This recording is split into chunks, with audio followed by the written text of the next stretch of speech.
The classic compass is arguably the most important out of outdoors tools, but a surprising amount of outdoors-loving people do not know how to use one. I think maybe compasses come off as a bit unapproachable, like they require a fair amount of technical knowledge in order to use effectively. And that's a shame because they really don't. Now, back in the day when we were still using paper maps, yeah, it did take a fair amount of technical skill in order to navigate confidently and effectively.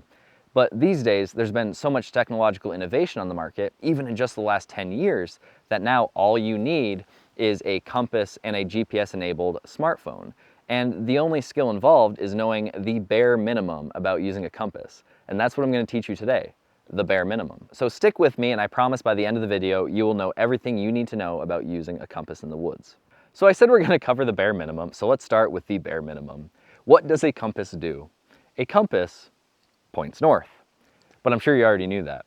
No, the real question is, why is it important to know where north is? Well, if you know where north is, then you know where every other direction is. Now, we're all familiar with the 4 cardinal directions: north, east, south, and west. So if that way is north, we know that's east, that's south, and that's west. But when it comes to this type of compass, we don't really care about that. Let me show you what I mean.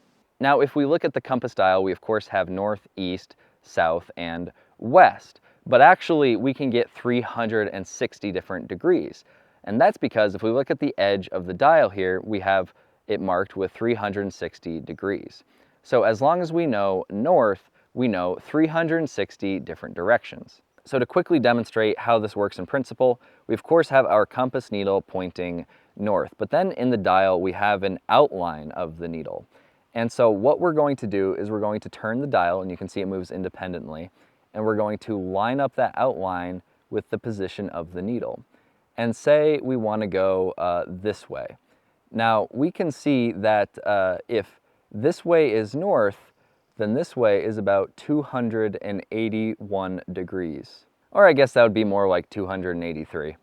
But we have one big problem here, and that is that this needle is not actually pointing north, because magnetic north and true north are different. True north is the location of our true North Pole and South Pole, whereas magnetic north depends on the Earth's magnetic field, and it actually shifts all the time. So we have to adjust for this offset, and we call that offset magnetic declination. Now, declination is expressed in degrees east and west. The declination is west if the magnetic north is west of true north. It's east if magnetic north is east of true north. And of course, this number is going to vary depending on your location. And like I said, it's going to vary over time. So it's important to check it now and again, or if you're traveling a substantial distance. But you can check that with a tool provided by NOAA, and I'm going to leave a link in the description. So go ahead and check that out. Now, this compass right here is a Silva Ranger, and I highly recommend it, but it comes with a built-in declination adjustment. So of course, these numbers on the outside of the dial here, these represent true directions. So north right here is true north. The needle points to magnetic north, and of course, this outline of the needle inside, this is also representative of magnetic north. So where I am, the declination is 16 degrees west. So we want to move the outline of this needle 16 degrees west of true north. So what I'm going to do is I'm going to use this little screwdriver, which is on the strap of the compass, and I'm going to stick it in here, and I'm just going to move that outline 16 degrees west. That looks about right. And once we do that, we are ready to go. Now, of course, knowing the directions is not going to help us much if we don't know which direction to walk in. So we're going to need some sort of mapping system, whether we want to use old school paper maps and do it the hard way, or use a GPS. So today we're going to be using the GPS of my phone using an app called Avenza Maps. And what Avenza does is it works directly with your phone's GPS, so you can use it offline. You don't need service of any sort. And it allows you to import a geo-referenced PDF or TIFF map. So what we're using today is actually a map exported from SilviCultural. So this is an exported GeoTIFF of the location I'm exploring and my GPS position expressed as the blue dot. And this and my compass is all I need to confidently navigate anywhere here. Now today I'm just using aerial imagery, but I can also make custom maps. I can make a contour map, I can digitize custom areas I want to go explore, and so on. And with a membership to SilviCultural, I can export an unlimited amount of maps anywhere in the world. So anywhere I want to go explore, I can just export a map beforehand and then go and explore it using my phone's GPS without any service whatsoever. But like I said, Avenza works with any georeferenced file. So USGS actually has their quadrangle maps in a GeoPDF format, so you can upload those on here as well. Those are a pretty large area, so I prefer not to use them for more fine work, but nonetheless, they can be a good option for doing some large-scale exploration, like if you're going on a hunting trip. So here I am right here, and let's say I want to get down to this road, which is a pretty easy target, but hey, you got to start somewhere. So if you can see, there's actually a cursor in the middle of the screen, and I'm going to drag that cursor over my position. And down here in the corner, there's a little button that I'm going to hit, and I'm going to have a menu open up, and we can see draw and measure.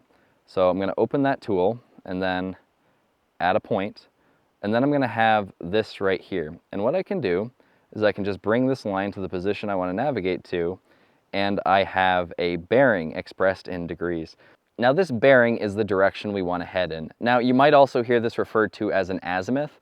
Technically an azimuth is expressed in 360 degrees, whereas a bearing, technically speaking, is expressed in 90-degree quadrants. Most of the time in land navigation, you're going to hear the azimuth version, the 360 degrees, but oftentimes the terms are interchanged, as we can see here. So you can use either one. I usually use bearing. So now all I have to do is shoot my bearing using my compass and walk in that direction. Let's go see how that works. So now with my compass properly set up, it's pretty easy to find my bearing.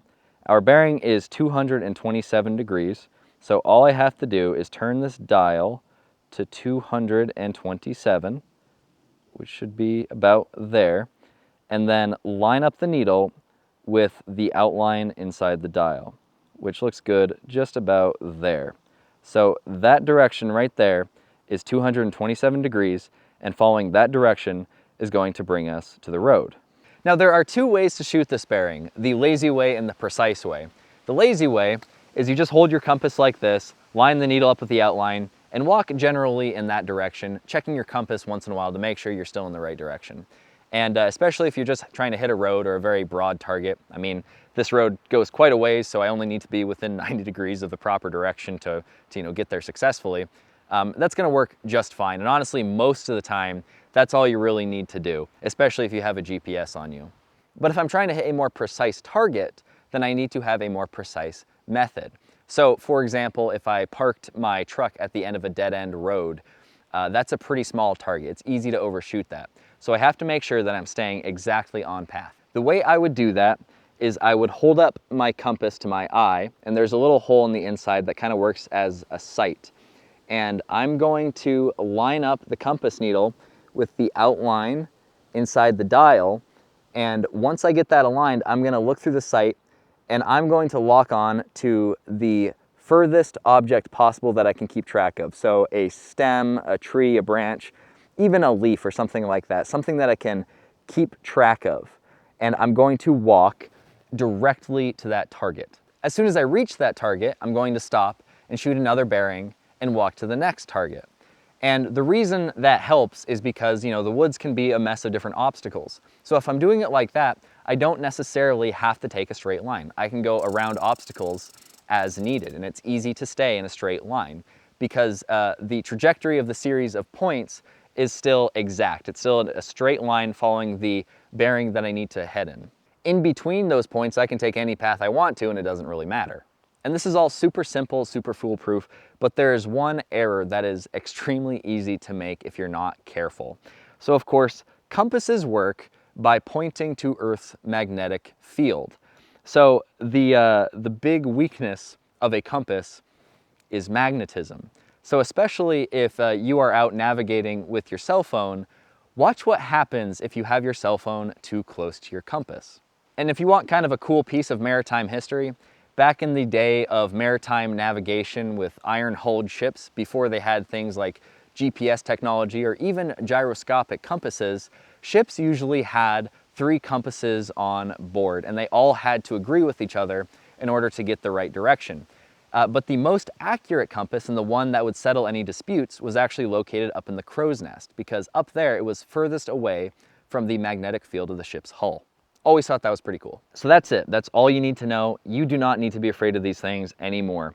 Practice once or twice in your backyard, and I promise you, you'll be proficient enough to confidently navigate in the middle of nowhere anywhere in the world. And of course, if you want unlimited downloads of offline customized maps for life, go and join SilviCultural. We currently have lifetime memberships available, so a one-time purchase will give you unlimited offline map use for life. That's offline custom navigation anywhere in the world for the rest of your life. And of course, it comes with SilviCultural's other features as well. So go ahead and check that out. And of course, don't forget, I have my book, How to Read Your Forest, which is available for free, and it gives you a great introduction to silviculture and basic forest management to empower you to manage your own forest.